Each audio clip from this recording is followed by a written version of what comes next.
بسم اللہ الرحمن الرحیم۔ خطبہ نمبر 154 میں مولا علی علیہ السلام قرآن پاک کے حوالے سے فرماتے ہیں، کتاب خدا پر عمل کرو کیونکہ یہ ایک مضبوط رسی، روشن اور واضح نور ہے۔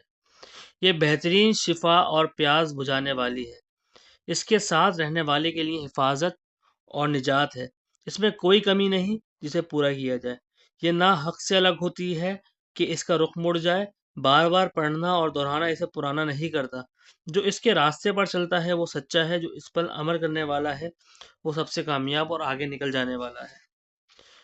قرآن پاک کا علم حاصل کرو کہ وہ بہترین کلام ہے۔ اس میں غور کرو کہ یہ دلوں کی بہار ہے۔ اس کے نور سے شفا حاصل کرو کہ سینوں کی شفا ہے۔ اس کی خوبصورتی کے ساتھ تلاوت کرو کہ اس کے واقعات زیادہ فائدہ مند ہیں۔ نہج البلاغہ خطبہ نمبر 152۔ ائمہ اہل بیت علیہم السلام کے بارے میں مولا علی فرماتے ہیں، اہل بیت رسول اللہ صلی اللہ علیہ وسلم کے قریبی ساتھی، ان کے علم کے خزانے اور دروازے ہیں۔ گھر میں صرف دروازے کے راستے ہی آیا جاتا ہے۔ جو دروازوں کے علاوہ کسی اور راستے سے آئے وہ چور کہلاتا ہے۔ آل محمد کے بارے میں قرآن پاک میں آیتیں اتری ہیں، وہ اللہ کے خزانے ہیں۔ اگر بولتے ہیں تو سچ بولتے ہیں، خاموش رہتے ہیں تو کسی کو ان کے آگے بولنے کا حق نہیں۔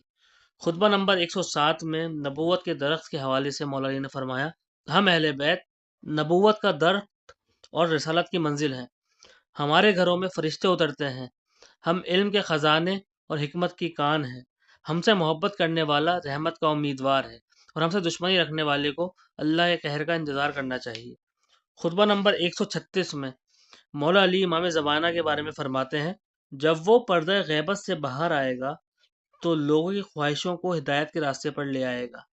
لوگ قرآن کو اپنی رائے کی طرف موڑ رہے ہوئے ہوں گے اور وہ ان کے خیالات اور رائے کو قرآن کی طرف موڑ دے گا۔